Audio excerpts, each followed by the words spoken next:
No one really knows how this story begins, but we are about to find out how it ends.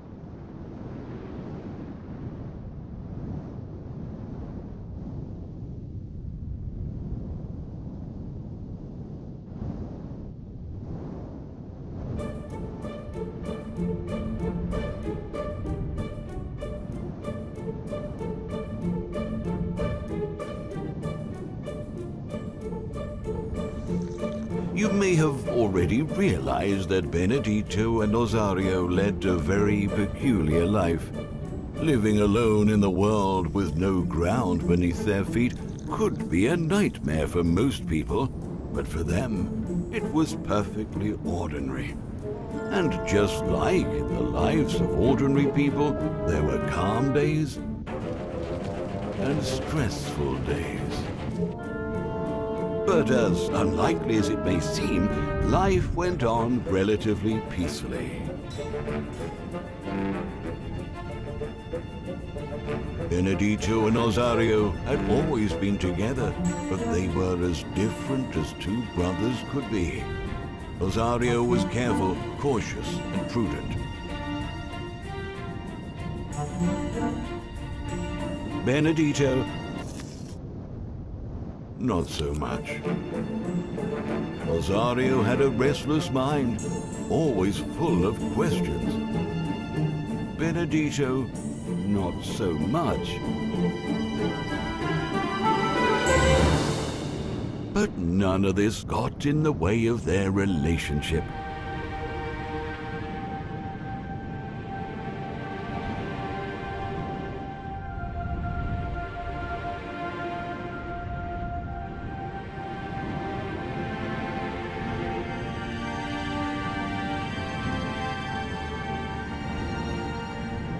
Until one day,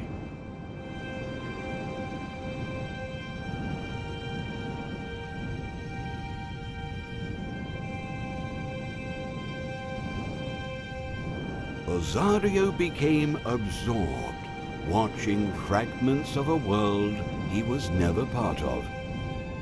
But out of everything he saw, one thing in particular caught his attention.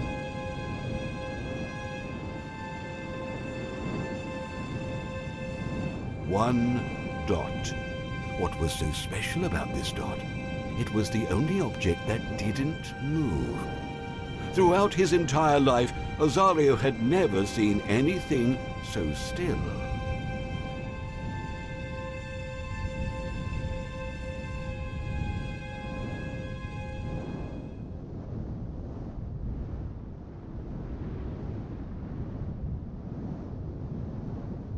The dot became Osario's obsession.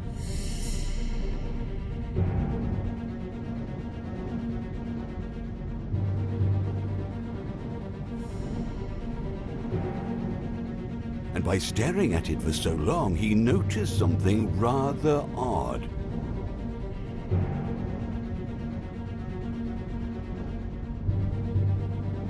the dot grew bigger day by day.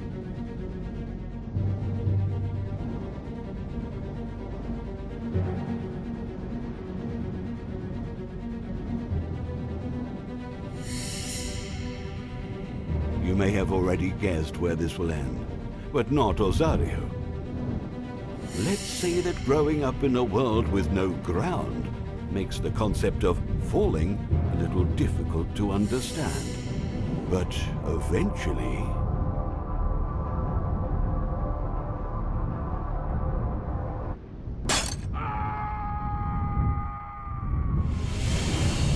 That was when, for the first time, Osario saw himself falling. And in a snap, everything that had always seemed peaceful and familiar became terrifying. Benedito tried hard to understand what was happening to his brother, but there was one thing that made it impossible.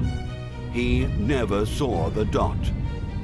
The problem is that if you can't see the dot, you can't feel the fall. And if you can't feel the fall, you can't understand what Osario was going through.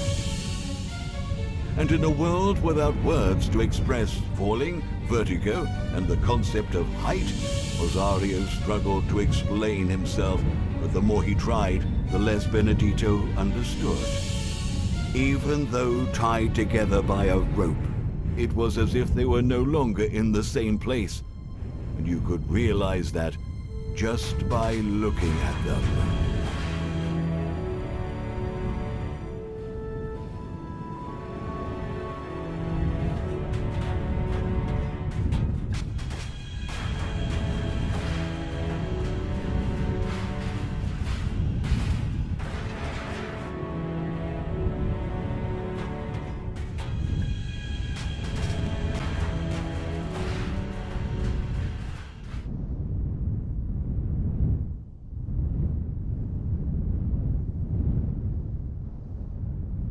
After that day, Osario's life began revolving around one purpose: to save himself.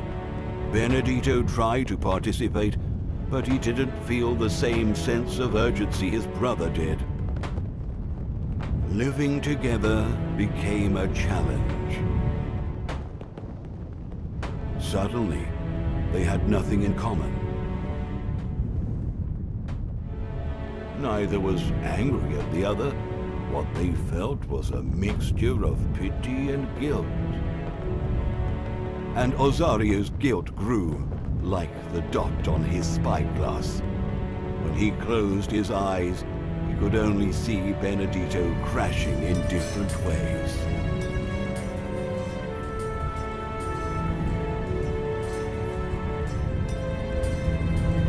It was then, out of arrogance, selfishness, and love, Osario declared the dialogue over.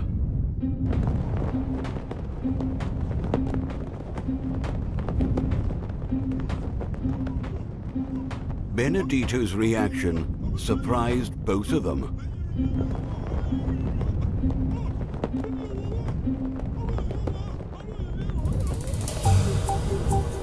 Osario saw the desperation in his brother's eyes, but now he was the one who couldn't understand anything.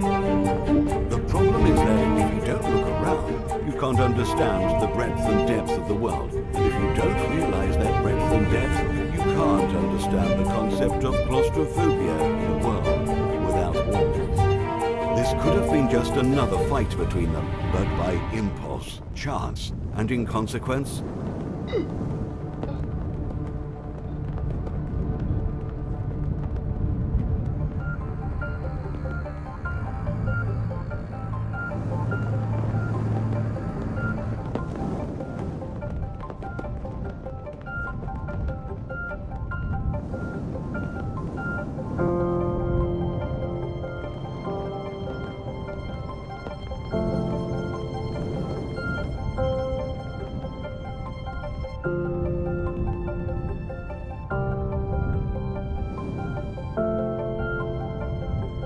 who do you want to end this story with?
Rosario gazed in wonder and confusion at his brother as he considered everything that had happened. Were there any lessons or great morals to be gained from it? He had a feeling that there were, but he couldn't be sure. He'd have to gather facts, analyze, and think a bit more about it.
Benedito couldn't explain why the rope was still tied around his waist, connected to nothing.